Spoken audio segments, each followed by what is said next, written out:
Na kuna mtu nilimkanda kwa sababu alileta miayusho. Nilimkanda na anajua miayusho na ni blaza, anamwambia kabisa wewe salamu miayusho. Nilimkanda kwa sababu eti ule blaza vipi?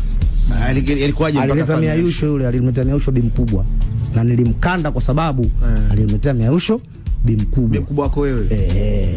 Kuna kauli kidogo zisivuke mpaka. Yaani tuongee sisi wenyewe. Alikuwa akiwasiliana yeye na mamako? Hapana. Nafikiri kutana pale Basata.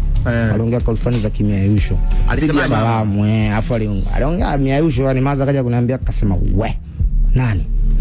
Sasa mbona mimi bro namheshimu sana huyu. Mbona anakuwa navuka mipaka?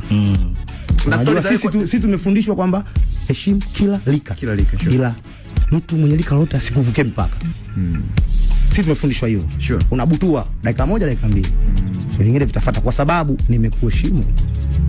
Kuna vitu kaja kumwambia bi mkubwa wangu, mimi nimekaa nikafikiria nikasema huyu ataingia kwenye 18 kama sio 17.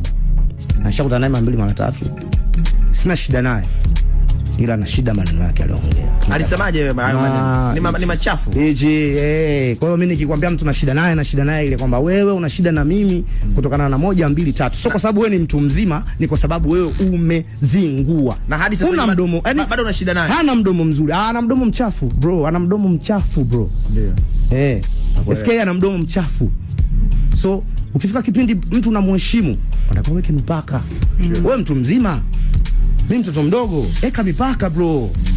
Nikikuvukia mpaka wako utasema vipi huyu? Ni kwa sababu umefanya nini? Umevuka mpaka wangu. Nakuelewa.